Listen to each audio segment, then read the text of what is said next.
राधे कृष्ण भक्तजनों, आप सभी का आपके अपने चैनल पर स्वागत है। आज की वीडियो में हम माघ मास के महात्म्य का 5वां अध्याय सुनेंगे। माघ माह के 5वें अध्याय के अनुसार दत्तात्रेय जी कहते हैं कि हे राजन, एक प्राचीन इतिहास मैं तुमसे कहता हूँ। भृगुवंश में ऋषि का नाम की एक ब्राह्मणी थी जो बाल्यकाल में ही विधवा हो गई थी। वह रेवा नदी के किनारे विंध्याचल पर्वत के नीचे तपस्या करने लगी। वह जितेंद्रिय, सत्यवक्ता, सुशील, दानशीलता तथा तप करके देह को सुखाने वाली थी। वह अग्नि में आहुति देकर उच्च व्रति द्वारा छठे काल में भोजन करती थी। वह वल्कल धारण करती थी और संतोष से अपना जीवन व्यतीत किया करती थी। उसने रेवा और कपिल नदी के संगम में 60 वर्ष तक माघ स्नान किया और फिर वहीं पर उसकी मृत्यु हो गई। माघ स्नान के फल से वह दिव्य 4000 वर्ष तक विष्णुलोक में वास करके सुंद और उपसंद दैत्यों का नाश करने के लिए ब्रह्मा द्वारा तिलोत्तमा नाम की अप्सरा के रूप में ब्रह्मलोक में उत्पन्न हुई। वह अत्यंत रूपवती, गान विद्या में अति प्रवीण तथा मुकुट कुंडल से शोभामान थी। उसका रूप, यौवन और सौंदर्य देखकर ब्रह्मा जी भी चकित हो गए। वह तिलोत्तमा रेवा नदी के पवित्र जल में स्नान करके वन में बैठी थी।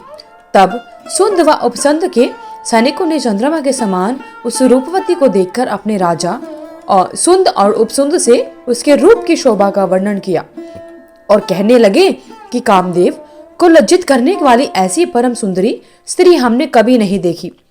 आप भी चलकर देखिए। तब वह दोनों मदिरा के पात्र रखकर वहां पर आए और जहां पर वह सुंदरी बैठी हुई थी और मदिरा के पान विहल होकर काम गिरडा से पीड़ित हुए और दोनों ही आपस में उस स्त्री रत्न को प्राप्त करने के लिए विवादग्रस्त हुए और फिर आपस में युद्ध करते हुए वहीं पर समाप्त हो गए। उन दोनों को मरा हुआ देखकर उनके सैनिकों ने बड़ा कोलाहल मचाया और तब तिलोत्तमा काल रात्रि के समान उनको पर्वत से गिराती हुई 10 दिशाओं को प्रकाशमान करती हुई आकाश में चली गई और देव कार्य सिद्ध करके ब्रह्मा के सामने आई तो ब्रह्मा जी ने प्रसन्नता से कहा कि हे चंद्रवती, मैंने तुमको सूर्य के रथ पर स्थान दिया। जब तक आकाश में सूर्य स्थित है, नाना प्रकार के भोगों को भोगो। सो हे राजन, वह ब्राह्मणी अब भी सूर्य के रथ पर माघ मास स्नान के उत्तम भोगों को भोग रही है। इसलिए श्रद्धावान पुरुषों को उत्तम गति पाने के लिए यत्न के साथ माघ मास में विधि पूर्वक स्नान करना चाहिए। ये भगवान श्री हरि विष्णु की जय। तो इस प्रकार भक्तजनों, माघ मास के महात्म्य का 5वां अध्याय संपूर्ण होता है। कल की वीडियो में हम माघ मास के महात्म्य का 6वां अध्याय सुनेंगे। हर माह का अपना अलग विशेष महत्व होता है। पौष माह में जैसे भगवान सूर्यदेव की आराधना की जाती है, उसी प्रकार माघ माह में भगवान श्री हरि विष्णु, माता लक्ष्मी के साथ साथ माता तुलसी की भी पूजा आराधना की जाती है। सनातन धर्म में माघ माह को अधिक पवित्र माना जाता है। इस शुभ महीने में स्नान, दान, व्रत और तप करने का विधान है। धार्मिक मान्यता के अनुसार माघ माह में विधि पूर्वक श्री हरि भगवान विष्णु और माता लक्ष्मी के साथ साथ माता तुलसी की भी विशेष कृपा प्राप्त होती है और साथ ही घर में माँ लक्ष्मी का आगमन होता है। धार्मिक मान्यताओं के अनुसार इस माह के नियम का पालन न करने से व्यक्ति को जीवन में कई तरह की परेशानियों का सामना करना पड़ सकता है। ऐसे में माघ माह से जुड़े नियम का पालन करना अधिक आवश्यक होता है।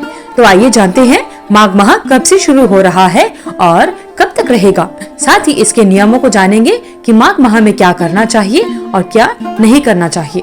पंचांग के अनुसार हर साल माघ माह की शुरुआत मकर संक्रांति के दिन से होती है। माघ माह का प्रारंभ 14 जनवरी यानी मकर संक्रांति से होगा। वहीं माघ माह का समापन अगले महीने यानी फरवरी माह के 12 तारीख को हो जाएगा। आइए अब जानते हैं कि माघ माह में क्या करना चाहिए। माघ माह में रोजाना भगवान श्री हरि विष्णु के साथ साथ माता लक्ष्मी की भी पूजा आराधना की जाती है। साथ ही माँ तुलसी की भी पूजा आराधना की जाती है और माघ माह में विशेष चीजों का दान करना आवश्यक होता है। पूजा के दौरान सच्चे मन से व श्रद्धा के साथ में गीता का पठन एवं श्रवण करना चाहिए। शुभ तिथि पर पवित्र नदियों में स्नान करना चाहिए। ऐसा करने से सभी पापों से छुटकारा मिल जाता है। रोजाना माता तुलसी यानी तुलसी के पौधे की अवश्य पूजा करनी चाहिए। माघ माह में क्या नहीं करना चाहिए, यह भी जानना आवश्यक होता है। माघ माह में तामसिक चीजों का सेवन भूलकर भी नहीं करना चाहिए। इसके अलावा किसी से बातचीत के दौरान गलत भाषा का भी प्रयोग नहीं करना चाहिए। बड़े बुजुर्गों, महिलाओं का अपमान नहीं करना चाहिए। घर और मंदिर की साफ सफाई का विशेष ध्यान रखें। घर और परिवार में किसी बात को लेकर वाद विवाद नहीं करना चाहिए। माघ माह में पूजा के दौरान कुछ मंत्रों का भी जाप अवश्य करना चाहिए, जैसे ओम नमो भगवते वासुदेवाय नमः और भी अन्य भगवान श्री हरि विष्णु के मंत्रों का जाप अवश्य करना चाहिए। तो बोलिए भगवान श्री हरि विष्णु की जय, माता लक्ष्मी की जय। भगवान श्री हरि विष्णु और माता लक्ष्मी की आपसे भी कृपा बनी रहे। धन्यवाद। अगर आपको वीडियो अच्छी लगी तो वीडियो को लाइक करें, शेयर करें, चैनल को सब्सक्राइब करके बेल आइकन को जरूर प्रेस करें ताकि आगे आने वाली सभी वीडियोस की नोटिफिकेशन आप तक समय से पहुंचती रहे। आपका दिन शुभ एवं मंगलमय हो। कमेंट बॉक्स में जय श्री कृष्णा लिखना ना भूलें। धन्यवाद।